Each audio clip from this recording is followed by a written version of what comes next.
Well, no, we're going to stop. I'll cut that out. Welcome to my channel, Wisdom and Healing Journey. My name is Andrea Fox, and I have a special guest today. I call her Cenie, but this is Barbara Fox, and this is a part of my healing journey. It takes a village when you're healing. It takes a lot of people surrounding you with love. And so I would just like to introduce you today to Cenie. She is my mother in love. She has been knowing me for over 30 some years. And this lady here is 88 years old. And I think when I met her, I think she might have been my age. I don't know. I think she was around 50 something when I met her. And to see her now at the age of 88, I am just blown away. This lady, I'm going to let her speak, and I just want to give you a little insight on my journey and the people surrounding me that helped me to be where I'm at today. So, Cenie, tell us a little bit of who you are. Who is Cenie, and how did you get this name, Cenie? Well, my birth name is Barbara Ann Tatum. And my birth mother and father passed away when they were 26 years old. And I was only 3 years old. I had 3 brothers. One passed away. His name was James. He passed away when he was a baby. And my oldest brother was named Harold. He passed away about 4 years ago. And now I have a baby brother. He's 86 years old. His name is Richard. He was named after our father. And I fell in love with Leon Fox. And we married in 1956. So this was your, y'all was more than high school. Go back, the middle school? Mm-hmm. We went grade school, they call it? Yeah, we were grade school and junior high or whatever. And we graduated in 56, and we married in October of 56. And we bore three sons. The oldest son is Lamont, Arnold Lamont Fox. Our second son is Tony Lamar Fox, and our baby son was Bryant Lenorbit Fox. Oh, okay. And Bryant passed away about 15 years ago. He went to college, and he was a graduate of computer engineer. And I had wonderful children. I loved them all. In fact, I spoiled them. I loved them to death. So let me ask you this. Why didn't you ever remarry? Your husband been gone, about 40 years? Yeah, my husband did about 39 years. Okay. I did not want to marry nobody because I had a good, wonderful husband. He was a good husband, a wonderful daddy. His kids just loved him. He would drive when in the evening when he would come home, especially on Saturday, and they would hear him coming and all such jumping and going up, Daddy's coming, Daddy. And I would tell them, Jesus is coming. They just love their daddy, and he loves them to death. He tried to buy them anything they wanted. He didn't want them to want for nothing. But I did the spanking because he said if he spanked them and hurt them, they wouldn't love him. And now he's been gone for 39 years, and I never ever wanted another husband because I was afraid I'd get a lemon. Mm-hmm. And Because And I believe you only fall in love like once in your lifetime. And you know, some people, if you find love, that's a beautiful thing. Some people search their whole lives and never find it. So you are blessed that you found it, and the years that you was with your husband, that was a blessing. and So I fell in love with him when I was 15 years old. I really and you did. think about now people, the children 15, they don't know what love is. And that's what you would tell them. But Right. in your time, you was like 15, I'm in love. But nowadays it's a little different. Yeah. We have a son 24. I can't even see marrying and none of that stuff at 24. So I just like look back and like, how did you do it at 15 and 16, marrying? Hey, but you did. So how was it growing up in the 30s and the 40s? Well, in the 30s and 40s, well, we didn't think it was a bad time because we had good food. My foster mama loved me to death. She didn't have any girls, and she had two boys. And then when my mother and father passed away, they took us and me and my oldest brother. And she just spoiled me to death. She bought me anything I wanted, and she was a good cook. She just cooked up on Sunday. We never always had potato salad, baked chicken, ham, green beans, corn, cucumbers, tomatoes, onions, and through the week, I remember on Monday, we knew what Monday was because we had pinto beans.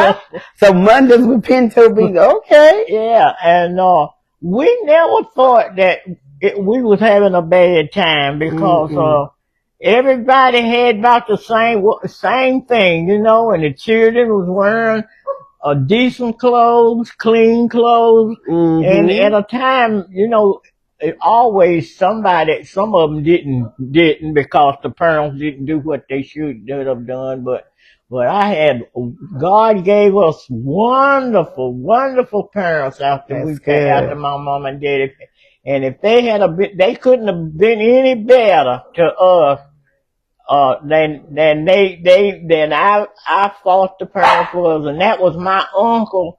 That was my mother's baby brother and his wife. Okay. And I can tell that from the time I met you, you always thought as that was your mama and your daddy, and the love that I saw in you for them. I couldn't tell that it wasn't your birth parents because you always called them mom, dad, and that was it. That was all right? You're right. And we had to go to church. In fact, we had to get up and go to Sunday school. My oldest brother and I, they didn't have a car, but we had to walk. We didn't care if it was raining.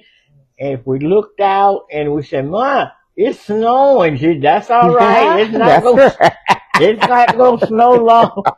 We had to get up and get breakfast and get up there and go to Sunday school. And she said, "I'll be there at 11 o'clock." And she would. And we always went to Sunday school and went to church. We couldn't get out of it. No, even before I married, I couldn't stay out no longer than 10 o'clock. And if I come in 5 or 10 minutes after 10, they'd say you done been out all night. That's it.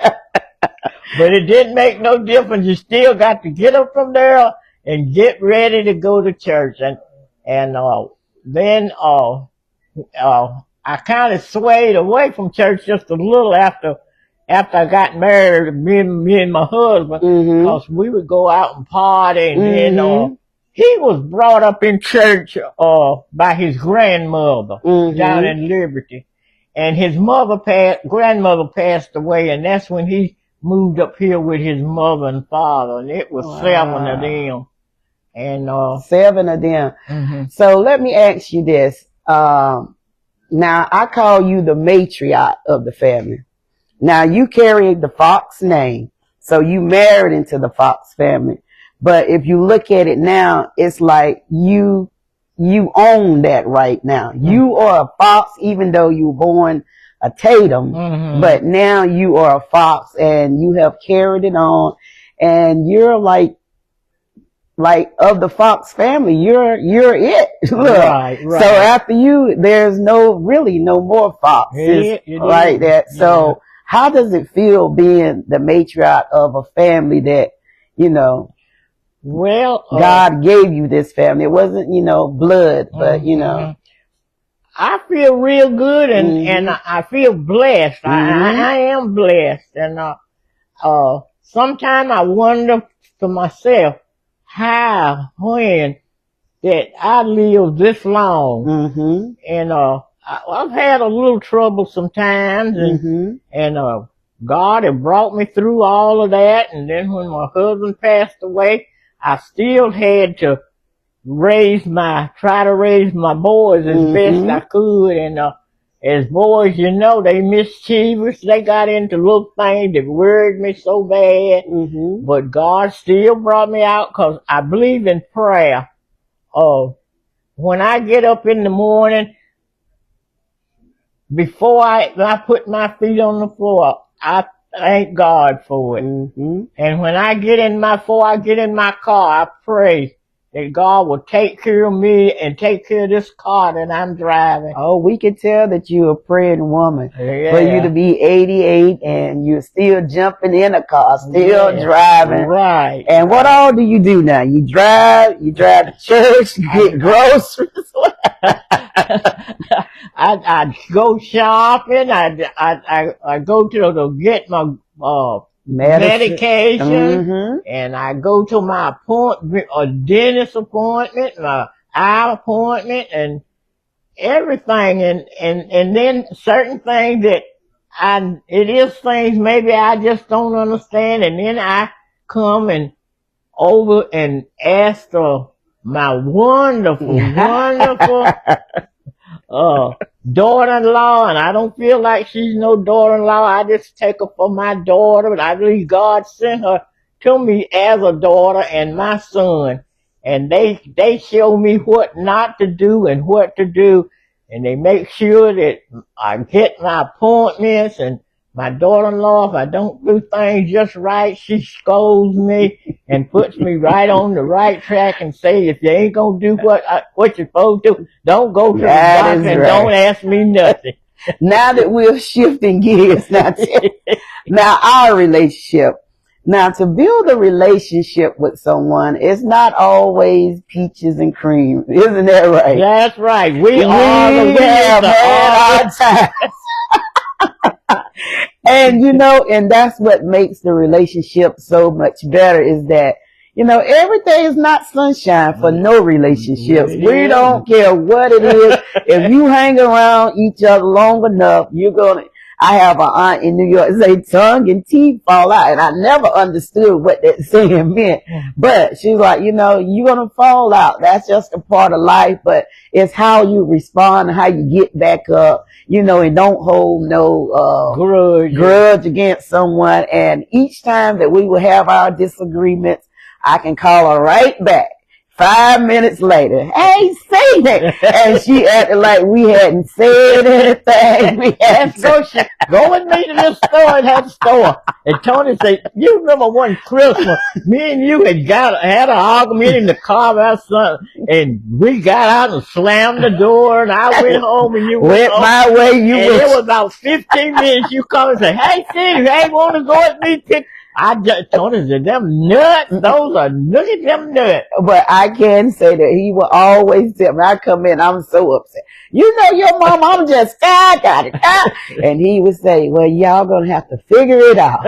And that was his words, and he just left it like that. And I was like, look at him like, I'm your wife, and you just saying, we got to figure it out.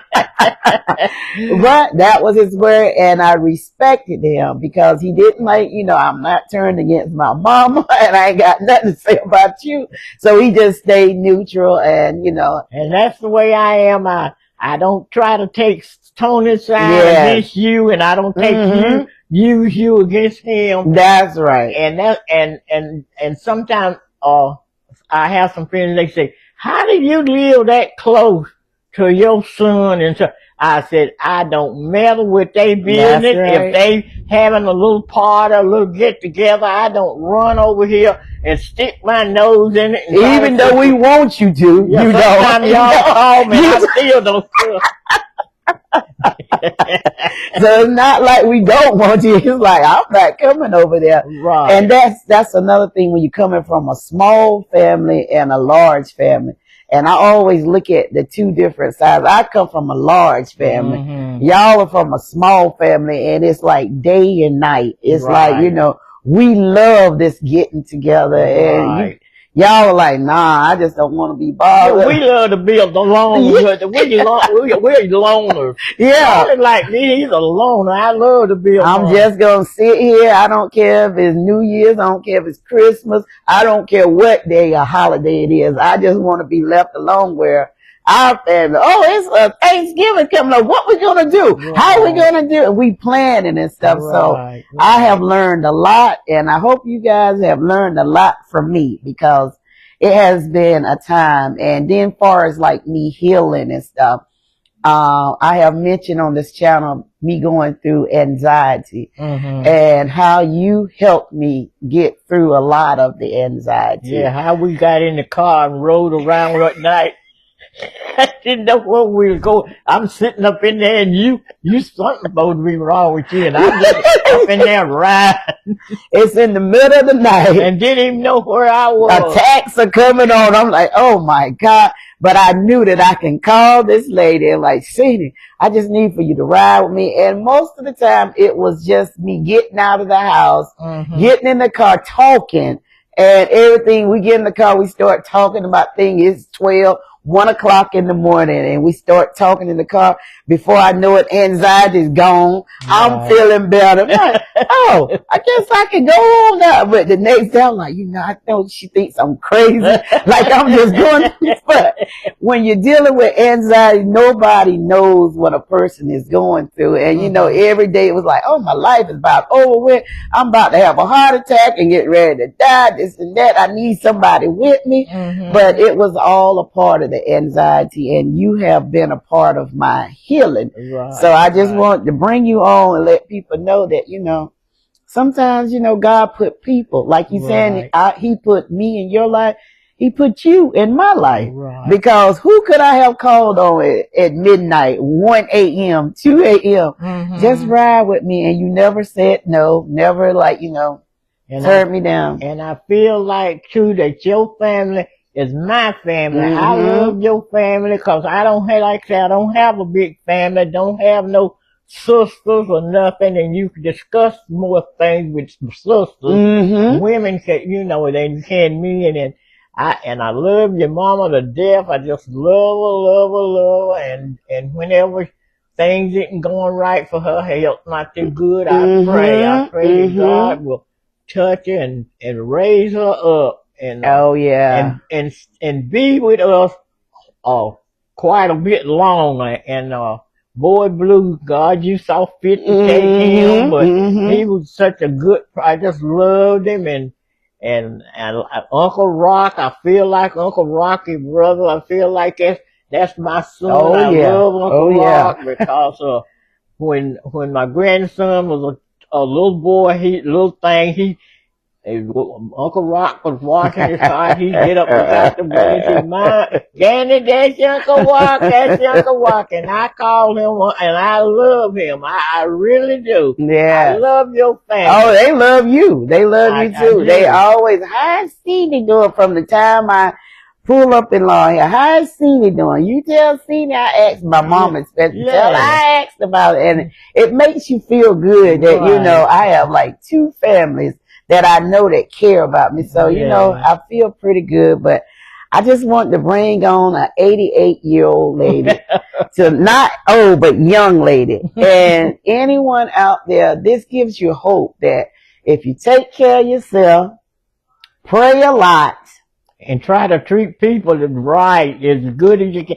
And like you say, I might not have too much to give, but I try to help people. And that's one thing about my daughter-in-law I say, and my son, boy, help. Oh yeah. Oh, just help. You have helped us, and so we help each other. Right. And my help might not be the same as your help. Some people might need help in money. Some people might need help in just support. Yeah. Help is help, you know, and however somebody can give it to you, you just thank God for it, because like we say, blessing comes in different things. It doesn't have to be financial and all this, but you know, just for you to just care about me, look, that's a lot. And like you say, if y'all have a little trouble, I don't say nothing about it, but Lord, I talk to the man upstairs, and I know what the man upstairs will do. It's like he brought you back home, because I've been crazy today. I know God did it, because he did it, and I said, he might wonder, how did I get back?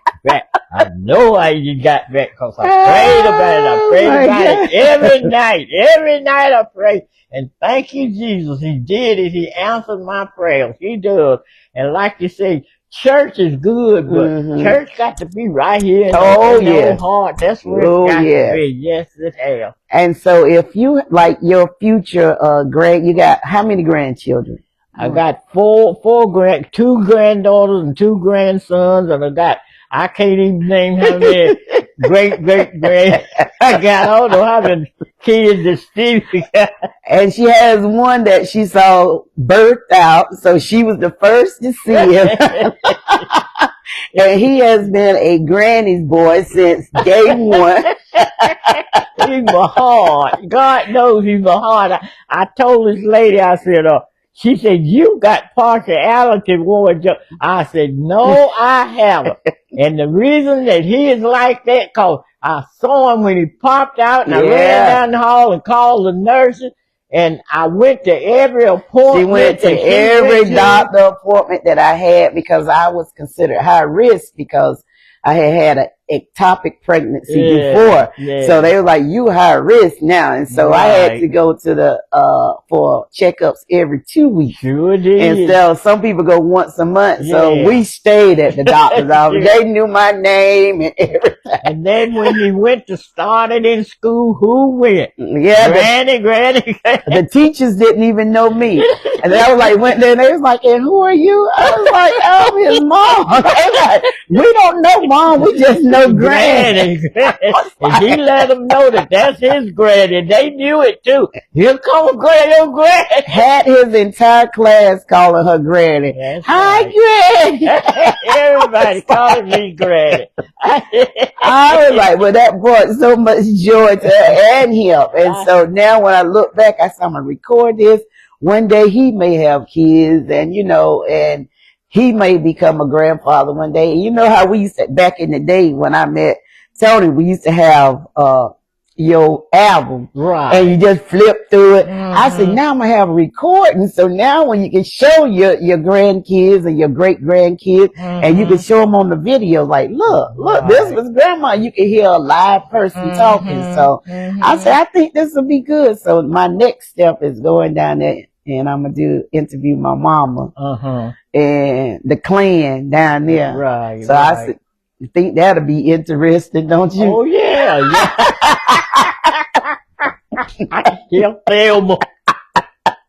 So that's gonna be interesting. But this is not our last interview, Cena. We're gonna keep it going, and you got a birthday coming up in February.